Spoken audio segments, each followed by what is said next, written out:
Já, velkomin að Rauðaborðinu á Samstöðinni, klukkan orðin 8 og þá segjum við fréttir. Hjá mér María Lilja og Björn Þorláks.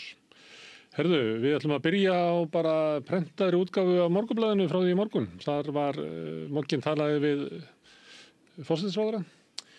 Kannski svona soldið, klassíst kannski svona upp úr miðjum ágúst að hægra í forsætisráðherra hvernig þingveturinn lítur út. Eitthvað sem skrítið við þetta því að þau eru bara nýfarin úr fríi og allir svona hálf timbraðir eftir svona hálf leiðilega þing.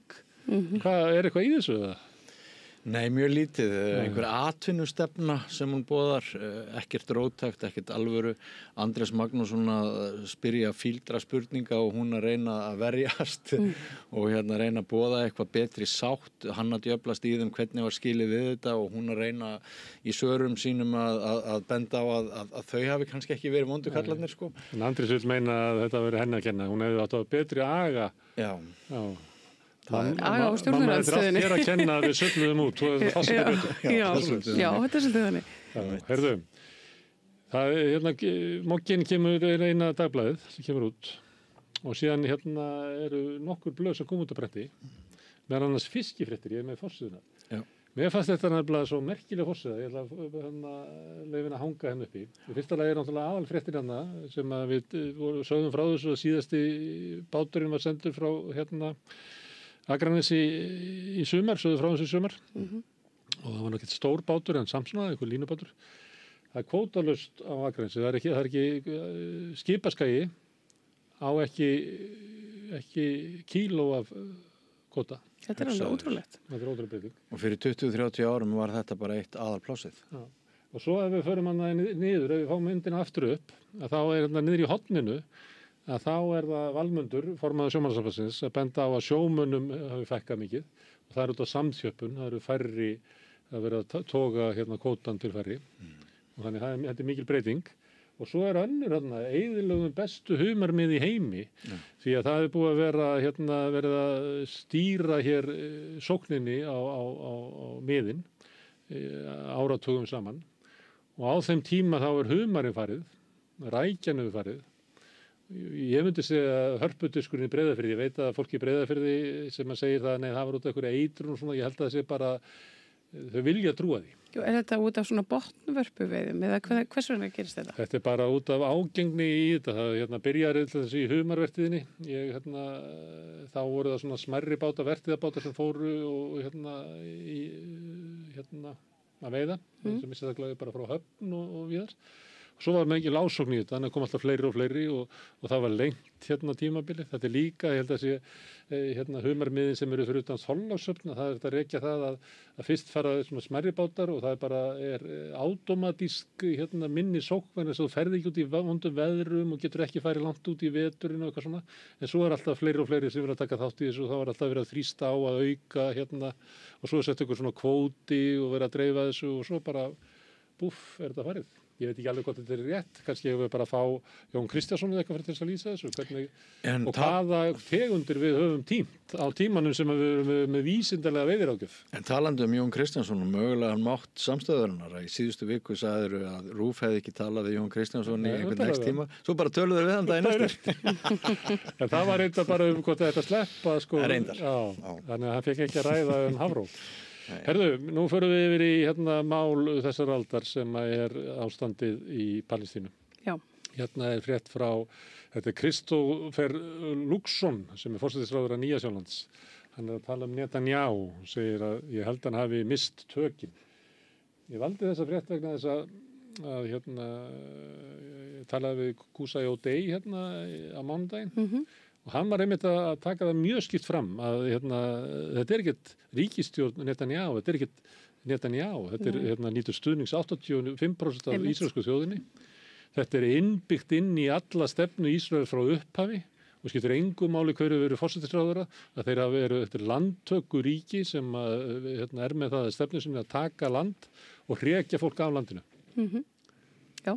Ég er sammála Qusay þar og það er svo sem að Ég veit ekki, maður á auðvitað að gleðast yfir því að það eru fleiri opna augun fyrir þeim hryllingi sem á sér staðinn og Gaza og bara hvernig komið fram við Palestínu fólk almennt, en svo er eitthvað svona í manni sem það er eitthvað svona pirringur yfir því að hversu seint fólk virðist vera að kveikja á þessu og ég meina Netanyahu voru þetta löngu búin að missa tökin ég held að hann hafi gert það bara svona þegar hann sprendi fyrsta spítalan. Þeir eru bara að herða tökin, þeir eru búin að ákveða það að gera stórsóknin á Gaza núna. Já, einmitt, sko í því samhengi, en missa tökin sem bara einhvers konar manneskja með svona credibility í alþjóðsamfélaginu þá er Netanyahu algjört bara 0 og nix sko. Fókusin akkurat þessa dagana, hann er svolítið á Úkraínu og manni sýnist að þeir bara Þeir ætla að nota það. Það eru búin að drepa blaðamennina en nú geta það gert stórsókn. En það sem hefur verið að gerast undanfarið að frakkar hafa lýst yfir að þeir ætla að viðurkenna Palestínu og Bretar með einhverjum skilyrðum og Ástralir með einhverjum skilyrðum og þá kemur hún Francesca Albanese sem er yfirmaður Sameinuðu þjóðanna í þessum málum og hún segir á að það að viðurkenna Palestínu er ekki það sem að kannski fókusin ætti að vera núna. Nei. Það er í gangi þjóðamorð og það er í gangi yfirvofandi hungursneyð og það sem við höfum að gera, við höfum að stoppa þetta. Já. En að tala um að það á allsherjarþingi Sameinuðu þjóðanna í haust ætlum við að viðurkenna Palestínu. Engin tími til þess. Ég þetta bara í rauninni skiptir ekki máli, það er engin Palestína eftir þegar þau loksins ákveða það sem eitthvað ríki. Ég meina, ef þetta snýst um að bjarga mannslífum, þá skiptir þetta engu máli. Er þetta meðvituð fælni? Ég held þetta sé einmitt, þetta sé svona, það þykir núna ásættanlegt svona í alþjóðlegu samhengi í pólitíkinni að svona, þú veist, jú, við viðurkennum hérna tilvistarrétt Palestínu fólks í einn ríki, en við ætlum kannski ekki að ganga skrefin lengra. Ég held þetta er svona eins og plástur á bara skítið sár. Herru, það er í gangi á vegu ríkisstjórnarinnar nefnd þvert á alla flokka sem á að endurskoða utanríkis- og öryggisstefnuna á Íslandi. En miðflokkurinn vildi ekki vera með. Og einhver hefði nú bara verið ánægð með það að losna við einn fulltrúa miðflokks sem það er nefnt. Þorgerður Katrín er eitthvað að reyna að sleikja fílun á miðflokknum, segir Sigurður Magnússon á Hreppstöðinni. Þetta er áhugavert. Þetta kallast líka svolítið á við viðtalið sem við rættum á við Kristrúnu. Mér fannst hún vera voða mikið að reyna að búa til gott veður. Ég er ekkit viss um að þetta sé hægt og ég er ekkit einu sinni viss um að þetta sé æskilegt. Nei, þetta er kannski svona kvennileg nálgun á pólitíkina. Þetta er svolítið svona að sætta alla. Stundum er gott að segja og ég hef sagt þetta við ráðlagt sumum þetta og sagt þessu stundum er þeir ekki boðið upp á frið. Þannig að ef það er ástandið þá er tóm vitleysa í því að vera alltaf að teygja sig yfir til eitthvað sem að vill enga frið sko. Já, maður getur alveg spurt sér spurninga um þetta. Heldur að miðflokkurinn vilji frið við ríkisstjórnina? Í einhverju máli? Nei. Ekki einu sinni hvað er í matinn, sko. Og skilabóðin sem eru sendt út er svona, það getur verið veki svona þann ótta að það verði ákveðið afsal, forræðis og þetta renni meira yfir í. Já, miðflokkurinn er bara að spila taktist, þeir eru bara með svona sinn áhorfenda og aðdánda klúbb þannig í svona hægri öfgafólki. Hvort myndið þú frekar vilja funda með miðflokknum eða annars? Það gerir bara. Þetta er til dæmis oft verið talað um þetta munurinn á íslensku stjórnmálum og til dæmis í Skandinavíu að það er lagt mikið upp úr því að það sé mjög breið sátt öll svona stór grundvallamál, öryggismál alveg örugglega og meiri sé að breytingar á svona helstu grunnkerfum samfélagsins og húsnæðiskerfi eða velferðarkerfi, þú ert að ná sátt langt út í stjórnarstuna. Þessi hefði ekki til hér og ég held að þessi ríkisstjórn verði ekkert búin að til með miðflokknum sko. Nei, ég er ekki viss það. En bara gaman fyrir okkur sem erum að fylgjast með hlutunum. Herðu, það er nýr rektor, Silja Bára, tók við þetta 1. ágúst og hún kom hérna á samt fleirum sem gáfu sig fram að vilja taka þetta starfa af sér og hún ræddi meðal annars að verja svona akademískt frelsi og var að vísa þá til Bandaríkjanna þar sem er mjög sótt að háskólunum að hegða sér í takt við stjórnvöld. Ertu þá að vísa í viðtal þitt við hana hér á samstöðu? Já, hún talaði mikið um það. En það heyrist ekkert í henni því að nú hefur verið meira rætt akademískt frelsi í háskólunum núna undanfarnar 3-4 daga, heldur en nokkuð tímann áður. Já.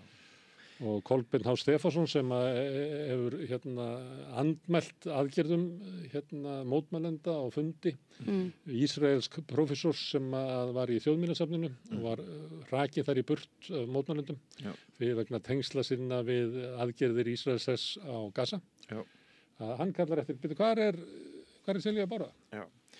Sko, henni til varnar í þessu máli má kannski segja að fyrir hennar á rektorstóli þeir hafi enginn þeirra hafi fengið í rauninni eins viðkvæmt og flókið úrlausnarefni hvað þá eftir svona stuttan tíma eins og hún þarna og það er alveg augljóslega verið að hugsa það er ekki bara málið það er ekkert aðgerðarleysi hún ætlar ekki að hjá sig fyrir hún er búin að en hún þarf ekki endur að koma fram eins og í einhverjum slopp og koma með einhver úrskurð hún getur bara sagt þetta er aldeilis tækifæri til þess að ræða akademískt frelsi og íta undir umræðina en er þetta ekki til marks sko hvað samfélagið okkar er eins og svo mörg önnur samfélag orðið óbúðslega eitrað af hagsmunaöflum og af þessari heift. Það er alveg saman hvað þú segir og þetta er alltaf skotin. Er það ekki? Já, og líka þessi polarisering, sko, þú veist að ef hún er komin hann inn í háskólasamfélagið, sko, og það er beðið eftir að Silja bara komið fram ekki til þess að segja eitthvað svona eins og þú segir, hér er tækifæri að ræða akademískt frelsi, heldur á hún að taka afstöðu.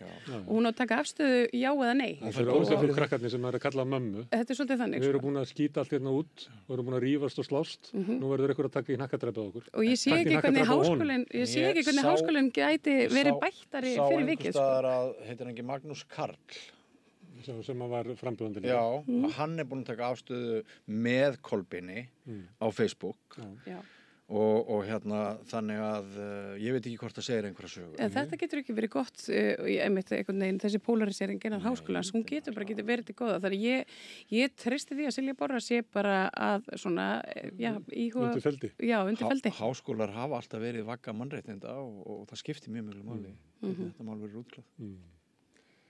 En hún geti komið undir feldinu og sagt svona þessi nýr siður að við megum mótmæla. En við gerum það í leyni svo eitthvað sem var komið undan feldinum. Herðu, ég ætla að vitna í ASÍ ert þú ekki með í kvöld neytendafréttir frá Neytendasamtökunum? Jú, en ASÍ er náttúrulega með verðlagseftirlitið og þeir gefa út svona reglulega fréttir og ég er með, það er gengisáhrifin krónan hefur styrkt sig 17% $. Já. Árinu. Já, en það er bara ekki hægt að sjá það að komi í bensíninu og þeir eru með fréttu það fylgir þessu graf sem ég er líka með fyrir þá sem eru að horfa á sjónvarpið þarna efri línan hún sýnir verðið á dælunni en hinn línan sýnir sko breytingarnar teknu tilliti til styrkinga krónunar og það er þetta er í ársbyrjun að þá byrjar þetta hvort ekki 100 og í núna í byrjun ágúst að þá hefur krónan styrkt sig 15% en verðið á bensínu bara lækkað 2%. Ætti að vera 86 krónur lítrinn. Og hvað kostar ekki 160-70 krónur lítrinn eða eitthvað? Ég keyri ekki í bíl sko. Jú, allavega það. Ég bara manna það ekki.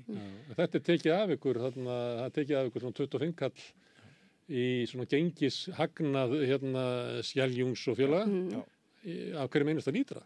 Og hvað tekur einn tankur marga lítra? 40? 40, 50, 60 og allir vita nákvæmlega ef gengið hefði ekki styrst heldur veikst hvað það hefði þýtt. Það er 1000 kall á hvert tank sem við taka sem að skil ekki til neytenda. Herðu nú ætlum að fara, ég fann Die Welt fyrirsögn. Það er vegna þess að Zelenski var að hitta Merz kanslara Þýskalands. Og hann er því að það er fundurinn sem er í Alaska, Putin og Trump hittast, óvíst hvort að Zelenski fá að vera með. Og hann er að segja að Evrópuþjóðirnar gerir 5 skilyrði, segir hann í þessari fyrirsögn. Og skilyrðin eru það að Úkraína sé við borðið, að það verði ekki samið um ein landamæri án þess að Úkraína samþykkja það, að Úkraína fái öryggisábyrgð og að þau tengsl ná yfir Atlantshafi sem er að NATO verði aðila að þessu. Þetta er næstuð í krafum að Úkraína megi ganga inn í NATO sem að er. Og ef að Putin fellst ekki á þessar kröfur að þá verði afleiðingarnar harðari. En Úkraína getur bara landfræðilega ekki gengið inn í NATO, er það ekki svolítið? Já, er það ekki bara það var samþykkt á fundi NATO 2008 að Úkraína og Moldóva myndu ganga inn í NATO. Já, en var því svo ekki aftur hafnað núna? Nei. Það eru margir sem er bent á það er bara ekki fræðilegu möguleiki, þetta er ekki að fara að gera sko. Og svo eru náttúrulega Rússar að vinna á vígvellinum, þannig að Putin eiginlega mætir sko með sterkari stöðu til fundar Þess vegna kannski þessar kröfur Evrópu leiðtogana svolítið skrýtnar alltaf. Og þegar þú segir sterkari stöðu, sko, getur maður ekki líka séð, má ég segja aðeins meiri örvæntingu hjá Zelenski þegar hann að tala núna síðustu daga, það bendir til þess að varnirnar séu svona. Hann náttúrulega lítur að vera maður sem bara í örvæntingu alla dagar. Já, en það bara vinnulaust blóðfall á vígvellinum. Landið eiginlega sko brotið í herða niður.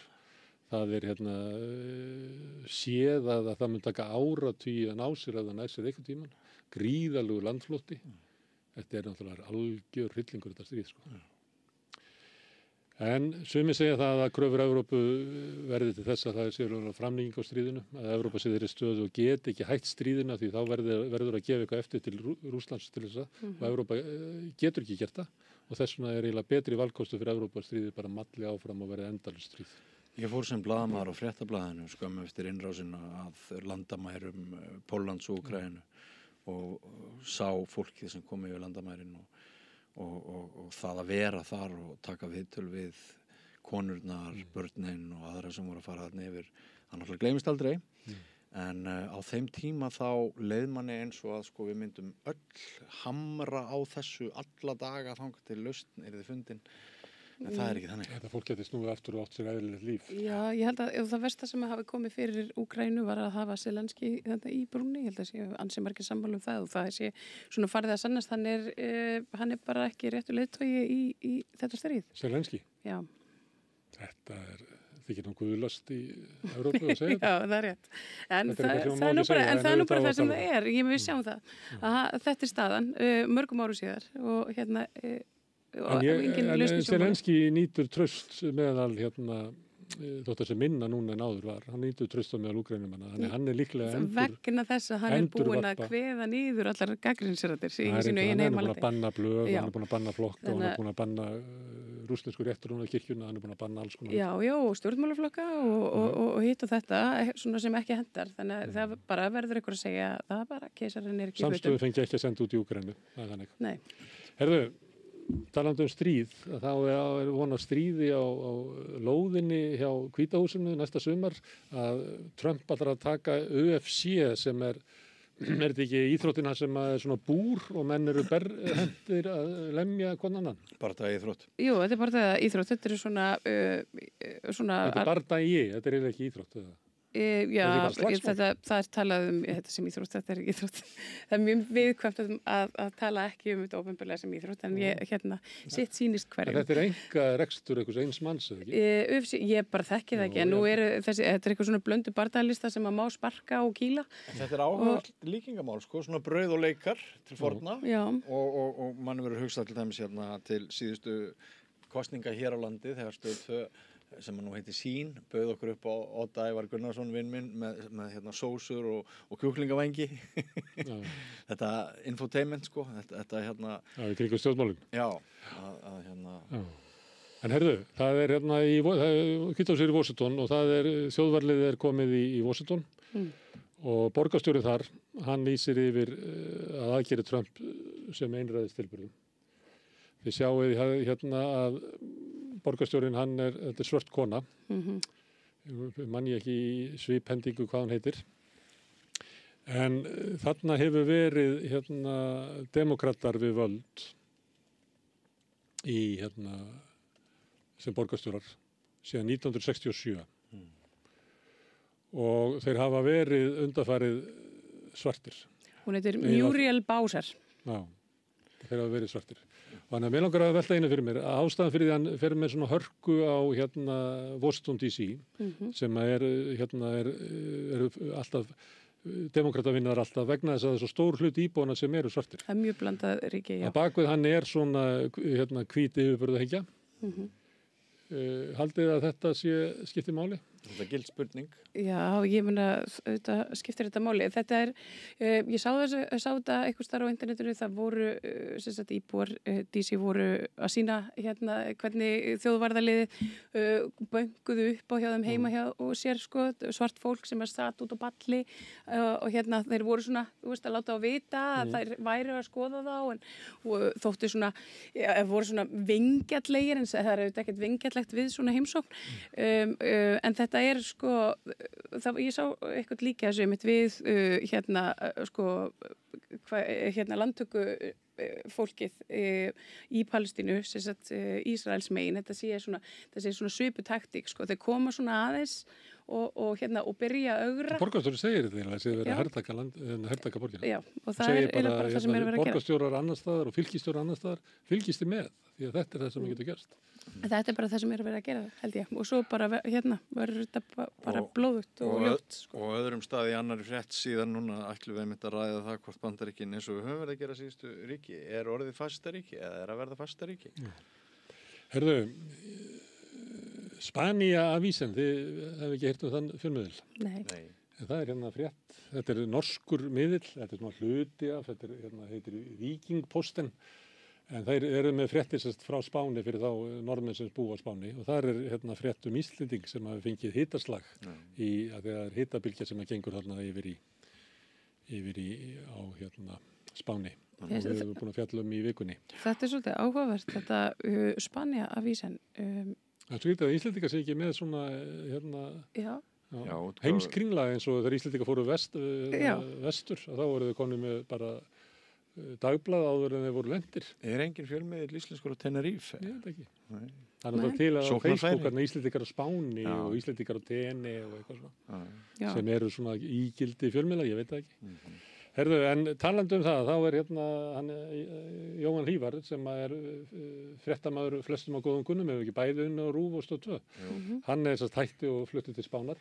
Hann dreifiði frétt á Facebook og það er margir sem fylgjast með honum. Við tók eftir þessu og dreifst við það. Hann sækir þessa frétt í El Diario sem er kannski myndi heita dagbókin, myndi ég halda.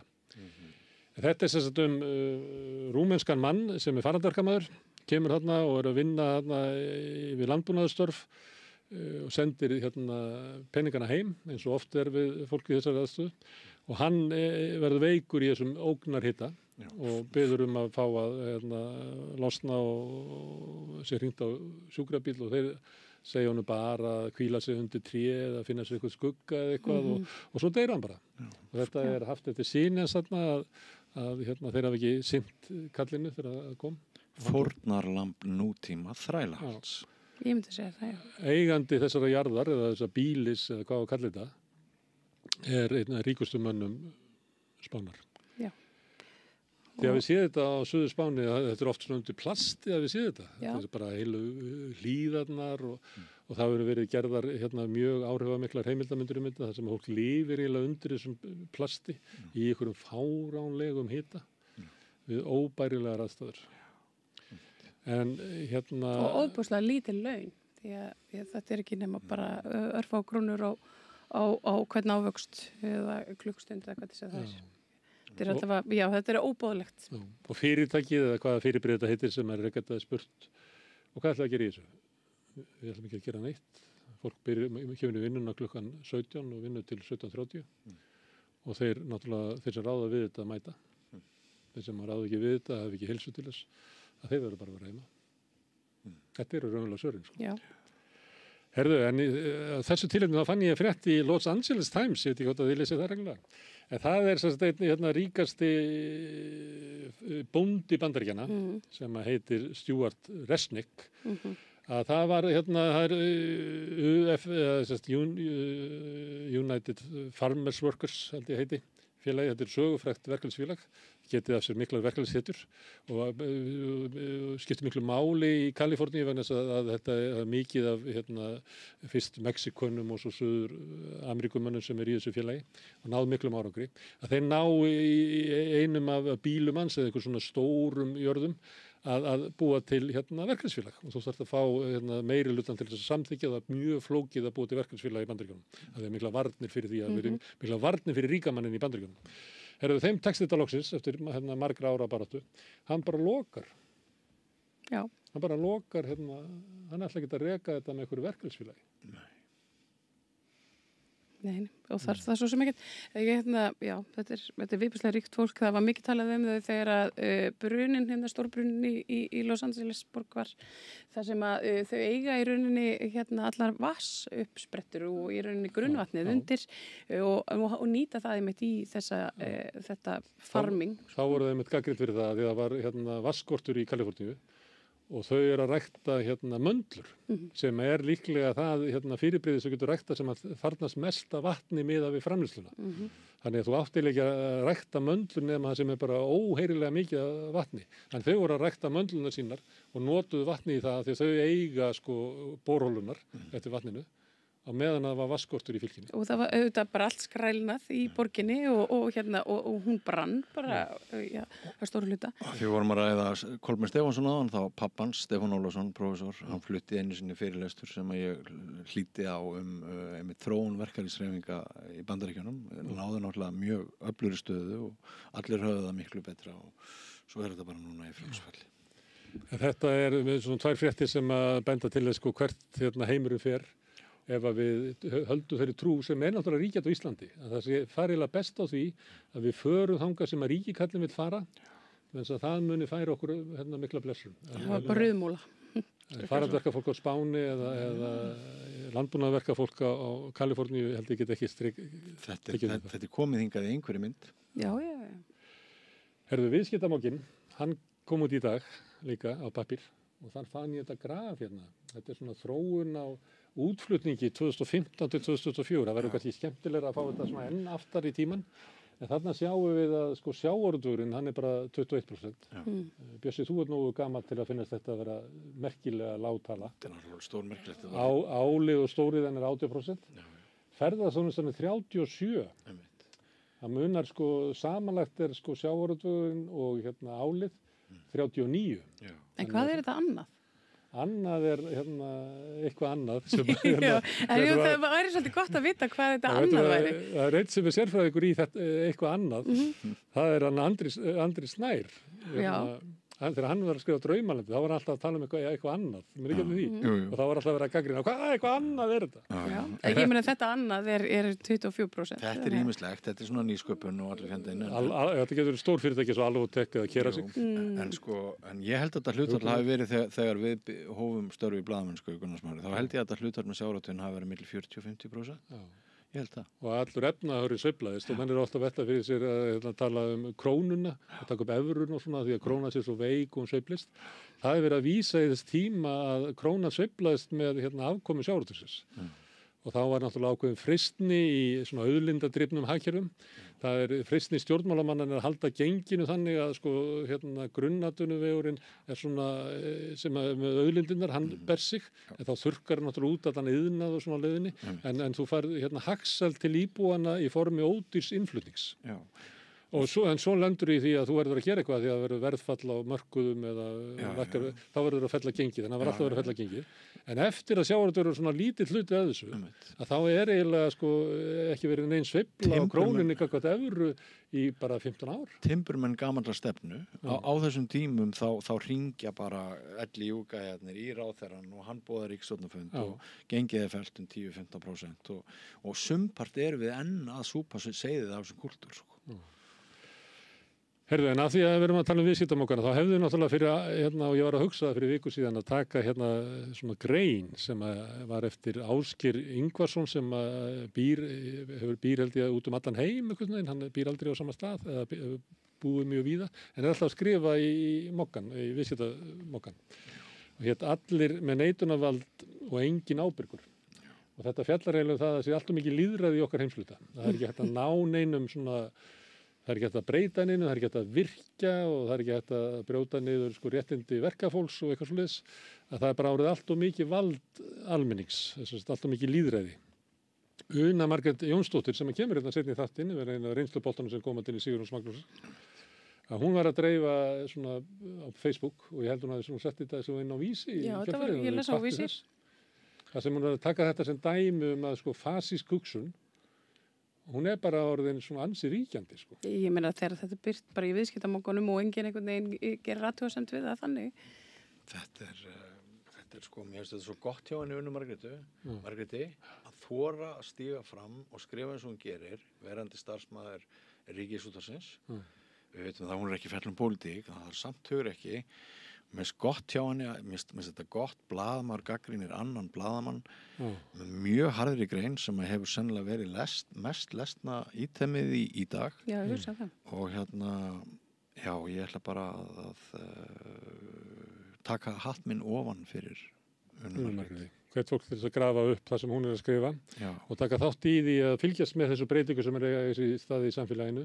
Hvernig svona fasískar hugmyndur að lýðræði sé eiginlega bara fyrir og sé eitthvað sem við höfum ekki efni á og sé bara einhverju vitlýsingar sem að nota það, þetta smala eins og stundum að tala bara 10-20 viniðinum og trufla eitthvað fund eða safna stoppa einhverja virkjun og eitthvað svona. Þetta er orðið mjög algengt. Og til marks það hvað hún hitti þarna naglan beint á höfuðið að það eru konar 278 deilingar á statusnum. Já. Fyrir þau sem vilja lesa þetta inn á Vísi þá heitir greinin Við lifum á tímum fasisma eftir Unnu Margréti. Virkilega góð grein. Herðu, það næstur að fréttur á Vísi. Ég hef enga vísbendingar fengið að þetta sé að gerast. Þetta ég held að sé sviðstjóri í skóla og frístundasviði. Já. Þetta sögur það að í Breiðholtsskóla sé ástandið þannig ótti kennaranna við innflytjendabörn að þau eiginlega falsi enganir. Það ekki... Jú, og svona hluti af heildarviðbragði við umræðu sem að hefur verið aðeins núna bæði hjá okkur og Bylgjunni og fleiri stöðum það sem að koma fram gagnrýnendur kerfisins og eru ansi harðir í gagnrýni sinni. Það svo hættulegt sko, ef þú ætlar að vera með málefnilega gagnrýni þá verður að passa að undirbyggja þín rök og þetta virðist nú vera eitthvað feil skot þarna sko. Já, sagði þessu, það er eitthvað svona... Svo má eitthvað vera þótt að hann viti ekki. Já, ég meina hann segir það segir hérna í greininni mitt, hann að tala sko eitthvað innra mat og spurður af blaðamanni hverju framkvæmi þá og hann svarar það að sjálfsmatsteimi inn í skólanum sjálfum. Þannig að það er, þú veist, þetta alveg eitthvað sem vert að skoða en ég meina, skiptir þetta einhverju máli? Ég veit, þetta og er það tilvílun að Breiðholtið dreiðinni? Einmitt og þú veist, og maður eitthvað neginn, sko, hafandi fylgst með umræðinu núna bara svona síðasta árið þá eitthvað neginn Moggin alveg fullu í fréttum svona skólamálin. Já, einmitt, en ég meina, en maður velti fyrir sig, sko, hérna, sko, ef að kennari metur sem svo að nemandi hafi og nú líði betur með því að fá hærri einkunn fyrir eitthvað verkefni sem hann vann og var kannski ekki alveg nógu gott, það þá ekki bara allt í lagi. Já, þú veist, ég skil ekki alveg þessa umræðu, sko. Á ekki kennarinn á að gefa einhver sem er rétt. Já, eða bara ekki gefa einkunnir, það getur líka bara verið fínt. Kannski þetta líka bara það, ég meina, þú veist, já. Við sögum frétt frá því gær að Sjúkratryggingar og heilbrigðisráðuneytið, hvað heitir, var að gera samning við einhver fyrirtæki sem að skiptu mjaðmir og hitt og þetta á meðlandsklíníkina og RÚV komið þá í hádeginu, þannig að heitir þetta helst sem að hann Ingi Freyr var með frétt þetta sem að ósagða sagan klíníkina og hann náttúrulega bara að vísa í úttekt Ríkisendurskoðunar á sjúkratryggingum. Það sem kemur fram að það er einhver læknir á klíníkinni, þetta kom ekki fram í skýrslunni, það er öllum ljóst hvað er, sem að bara dælir út einhverju, fær borgað einhver reikninga fyrir hvað sem hann gerði ekki eða. Já, hann verðist að hafa ofrukkað 87 milljónir. Og það sem ég finnst áhugaverðast í þessu er að þetta er svona dæmigerður hvítflippi. Þetta er maður í mjög hárri stöðu. Hann fremur kerfisbundin brot sem kosta íslenska ríkið marga 10 milljóna, 100 milljónir. Það stóð til að láta hann greiða upphæðin tilbaka. Það var einhver forstjóri hjá Sjúkratryggingum sem ætlaði að vera alvöru embættismaður fólksins, endurheimta féð frá hvítflippanum. En nei, svo bara heykst á því. Þetta er mikið áfall fyrir hann að lendi því að þú eru endurgreiða þetta. Já, en ég, sko, það sem að mér þykir áhugavert... Og þessi mannamunur sem er gerður. Já, einmitt, það sem að mér þykir áhugavert í þessu sko, sjúkratryggingar félag sem nú yfirleitt ekki í innheimtu ef að fólk fær ofgreitt frá sjúkratryggingum þá það aldrei látið finna fyrir því greiða tilbaka þó að það sé ekki nema nokkrir hundrakallar sem að fólk fær ofgreitt frá sjúkratryggingum þá það að greiða tilbaka og helst með vöxtum eða Tryggingastofnun, eitthvað sem að margar sögur af því, eitthvað sem að tæmdist örlítill arfur og þá kemur bara Tryggingastofnun og þú færði ekkert borgað í 4 mánuði eftir. Ég sjá þið fyrir ykkur hvernig sjúkratryggingar myndu taka á öryrkja annars vegar og svo þessum manni sem að skrifaði út 87 milljónir í eifasa. Hróplegt, stjættalegt. Þetta algjör bilun. Herðu, við Þorgerður Katrín aftur. Ég ekkert búin að gefast upp. Það hún verið að tala tollana í Bandaríkjunum, þessi 15%. Ég tók Dagens Næringslíf sem er svona viðskiptablaðið þeirra í Noregi, ég er líka með frétt þaðan, það sem að Stoltenberg sem er fjármálaráðherra í Noregi er að tala sömu hluti og hann segir við ætlum ekkert að gefa neitt við ætlum ekkert að ofselja okkur í þessu að berja niður tollana því að það er miklu mikilvægara fyrir smáríki eins og okkur að viðhalda þeim svona samkomulögum sem hafa verið gerð í alþjóða viðskiptastofnunni og þeim svona leikreglum sem hafa gilt í alþjóða viðskiptum hingað til að við getum ekki bara kveikt í þessu. Hlaupa ekki undirgefinu á eftir frekakallin. Nei, mér varst bara mjög gaman að lesa þennan tón. Auðvitað á að svara þessu með einhverju þessum hætti. Því það er náttúrulega, það er ekki að elta ólar við hvaða vitleysu sem er. Nei, einmitt. Þú veist, hvað er það sem er mikilvægt? Það er mikilvægt eins og það sem er gagnrýni sem hefur komið á samninga Evrópusambandsins við Bandaríkin. Það sem þeir voru að lofa að fjárfestingum í Bandaríkjunum, ég veit ekki hvernig Evrópusambandið getur skrifað undir það. Hver á að fara að fjárfesta? Ætlar Evrópusambandið að fara að fjárfesta í Bandaríkjunum? Og þetta er eitthvað svona dót sem er bara ekki hægt að standa við. Elta Ólafið þetta og mér fannst Stoltenberg sem ég var nú ekki trifin af þegar hann var í NATO, en mér finnst það góður hann. En að því við erum í Noregi, þá er ég ætla að vitna ég er að reyna að vitna í skrýtnustu miðlana hérna. Já, svolítið þannig. Og millast það, nú er það klassikampinn, stéttabaráttan í Noregi og ég ætla að vitna í Leiðarann. Málið er það að í gær, eða helgina, var leiðtoga umræður í Noregi. Þeir eru alltaf að kjósa 8. september. Og það sem að leiðarahöfundurinn er að segja þarna, það er búið að breyta þessum umræðum sem ætti að snúast mikilvægustu mál okkar þjóðar í eitthvað svona skemmtiatriði. Það er verið að draga inn einhverja leiki og ég fór að rifja upp að sumleiti var þetta að gera að vera að fá fólki til að spyrja hvort annað. Já, ég man að þú varst mjög hrifin að þessu í kosningabaráttunni fyrir. Ef þú vilt horfa á Gísla Martein, horfðu bara á Gísla Martein. En ef þú er á pólitík, máttu þú ekki horfa á pólitík? Já, ég veit ekki. Ég er svona, þú veist, skil eiginlega bæði. Það sem verst er að ég held að þessi þróun eins og hjá Ríkisútvarpinu sem er að gleyma hlutverki sínu og er komin í einhverja samkvæmisleiki, þetta er bara af því að þeir leggja ekki í alvöru umræður. Sem er vinna þeirra. Sem er vinna þeirra. Það er vinna þeirra að draga fram hvað er verið að fara að kjósa. Hárrétt. Þeir útýsa sinni ábyrgð og henda einhverju kartöflu á milli gestana. Þannig að þetta er en þetta er baráttan áhorfandan. Þetta er, Stöð 2 hefur alltaf leitt sér að vera Ríkisútvarpið bara lítur öðrum lögmálum heldur en einkamiðlar sem Já, það ætti að gera það, en það hefur ekki gert það hingað til. Það verður að fara fram á vettvangi stjórnmála. Það getur ekki verið aðalatriði að rosalega var þann eitthvað kleinulegur þegar hún spurðan, ég meina það við verðum að geta að tala heilbrigðismál, við verðum að tala húsnæðismál, við verðum að tala stétta misskiptingu. En það horfir ekki á það. Ég held að það sé vandi Ríkisútvarpsins, eða það ég upplifði vanda Ríkisútvarpsins í síðustu kosningu þannig. Ef enginn horfir á það, þá verður það bara svo að vera. Já. Við getum ekki lagt niður pólitíska umræðu af því að einhver settist fyrir ráðan sjónvarpið og hélt að maður að horfa á Gísla Martein. Ég segðu útvarpsstjóra það. Við erum að reyna það Herðu, en talandi kosningarnar, þá er ég hef ný könnun frá, ég held að VG hafi byrkt þetta. Því að þetta er alltaf flókið mynd kannski, til þess að lesa eitthvað út úr þessu. En málið er að þarna erum við með að 87 þingsæti í rauðu blokkina sem er verkamannaflokkurinn sem er að bæta eilítið við sig frá síðustu kosningum en það var ekki góða kosningar. Miðflokkurinn, Centralpartí, er að tapa miklu sósíalíski vinstri flokkurinn, hann er bara á söma stað og rautt líka og græningarnir líka. Þannig að það er miðflokkurinn, hann tapar mikið frá sér og hann er ekki alveg sami flokkurinn og miðflokkurinn í Íslandi.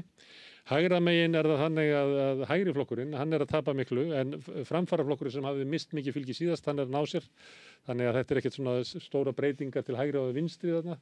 Öllum líkindum miðað við þetta þá mun óbreytt ríkisstjórn halda áfram í Noregi. Þannig að þegar þarna segir versta hægri tölur í 16 ár þá er það bara það færist til, það er einhver annar sem að bæta. Já, það er að framfaraflokkurinn, hann er að rísa upp aftur. Í síðustu kosningu þá fekk hægri flokkurinn 36 sem er svona sjálfstæðarflokkurinn en framfaraflokkurinn sem er svona miðflokkurinn flokkur fólksins kannski, fekk 21 þingmenn. Núna stefnir í 27 þingmenn hjá hægri flokknum en 38 hjá framfaraflokkurinn. Þannig að það er, populismin er að vinna á. Okay. En við skulum fylgjast eitthvað með norsku kosningunum, þetta skiptir máli og við ættum að fylgjast svolítið með kosningabaráttunni í Noregi því að þar verður rætt til þessu tollamál. Það var líka rætt tollana sem að ESB er að setja á járnblendi upp í Hvalfirði.